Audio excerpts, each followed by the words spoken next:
Testing. I'm kind of a simple person. I see things that are wrong and I try to understand them so that I can fix them. I decided when I was 10 that animals probably didn't want to be eaten.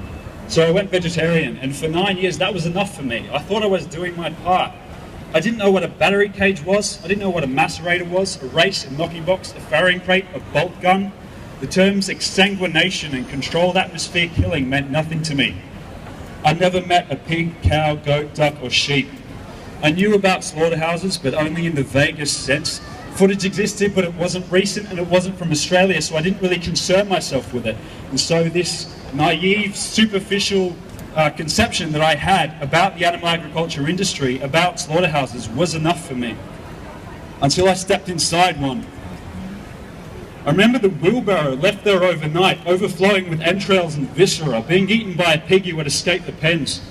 I remember a pig's head hanging on a hook, his eyes slightly open and mouth agape. A few meters from his torso that had been split down the middle.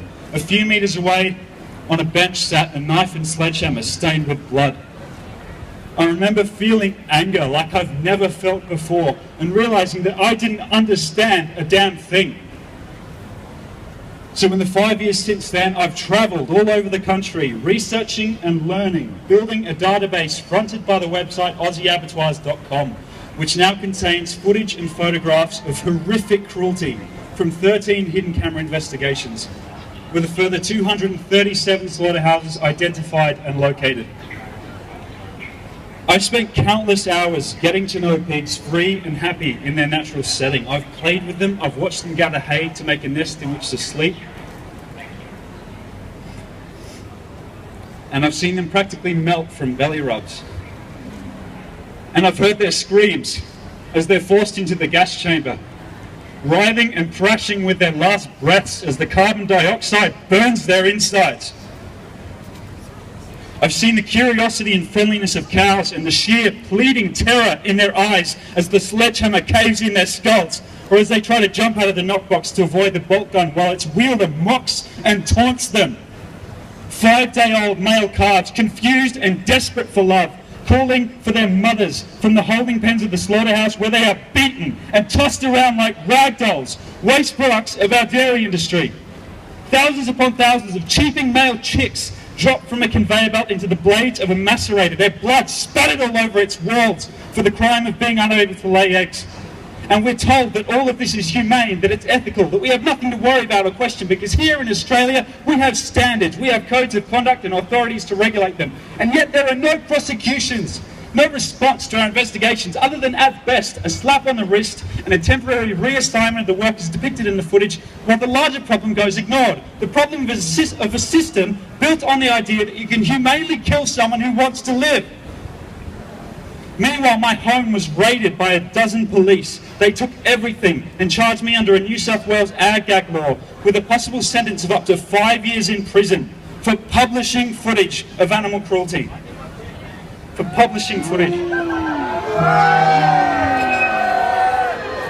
That's including the footage from the gas chamber at Australia's largest pig slaughterhouse, which was the first time in the world that the process of carbon dioxide gassing had been exposed to the public, while the industry had been calling it humane for over 20 years.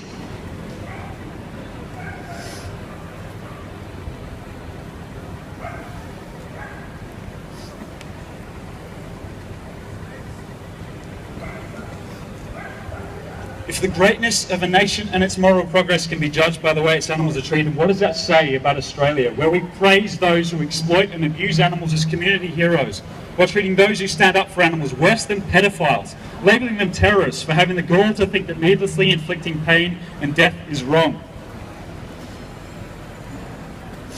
Where we slaughter some 600 million land animals every year, including 500 million broiler chickens for meat, 5 million pigs, 12 million layer hens because their egg laying has started to slow down, and their 12 million brothers who couldn't lay any, hundreds of thousands of male calves because they can't produce milk, and many millions more lambs, cows, bulls, goats, turkeys and ducks. The thing I've come to understand above all is that this is not an industry we are up against. It is an empire of suffering and blood that takes for greed without mercy or remorse, entrenched in a national identity we're told to be proud of. propped up by our government while it destroys our environment, fills our hospitals, and tears down any right we have to claim that we've learned anything from the violence that this nation as we know it today was founded upon. As long as there are slaughterhouses, there will be battlefields, there will be injustice. How can we even speak of concepts like justice and moral progress and superiority when places like these exist, whose sole purpose is to take thinking, feeling individuals, most of them just babies, and reduce them to pieces of meat on a shelf? I am sick of walking past thousands upon thousands of suffering animals and sitting through hundreds and hundreds of hours of footage to choose whose stories to tell, whose suffering to give some sort of meaning to. I have become so desensitized to seeing pain and death that I relish seeing things that can still make me angry because it reminds me that I'm still human. And so many times I've felt such hatred for the people employed in the kill floors of these places before realizing that they're probably going through the same thing. Because when you allow yourself to connect with an animal, to see them for who they really are, killing them becomes murder. Disconnecting, being indifferent becomes the only way to survive that job, and from indifference comes brutality. I speak today not just for the lives taken before my eyes, but for those taken out of sight in closed rooms covered inches thick with blood. Their screams and cries for mercy ignored or mocked.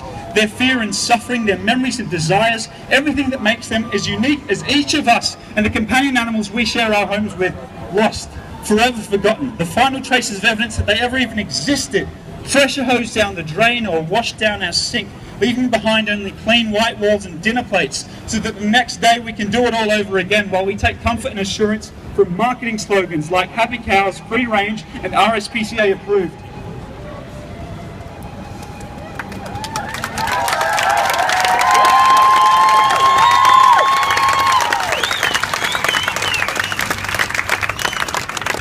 The greatest defense of the animal industrial complex is secrecy. Our greatest weapon is truth.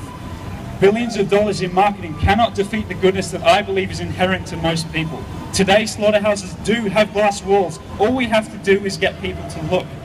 In response to having my home raided, I created a video called Thousand Eyes, which has since been taken to the streets of major cities all over Australia and the world, including here in Melbourne regularly by groups like Anonymous for the Voiceless and the Animal Activist Collective, who will both be doing so down there later today after the march. Please join them. And people are angered by what they're seeing in this footage, by what's been hidden from them for so long. Good people are capable of changing when presented with the truth.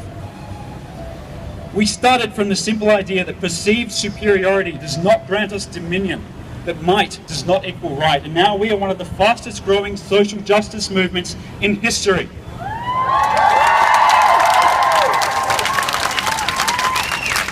They can ridicule us, raid us, attack us, or throw us in jail, but nothing they can do to us can ever compare to what is happening day after day in our country's slaughterhouses. And until every last one is shut down, we owe their victims nothing less than everything we have.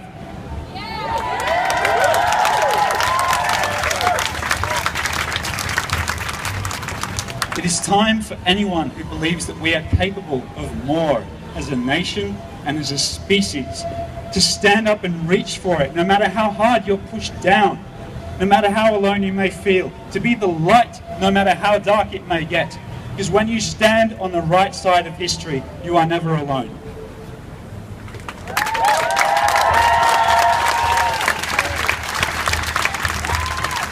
And I certainly haven't been alone. I've had the privilege to work with and learn from some truly incredible people over the years.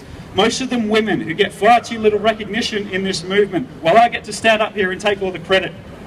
This is thankless work, so I want to thank every single activist who gets out there, but I especially want to thank those female activists, those who showed me the way when I was lost in this world, those who continue to fight and to lead and to work so tirelessly in the background without ever asking for anything in return, and those who help me understand that this movement is not just about closing slaughterhouses, it is about achieving justice for all who are oppressed.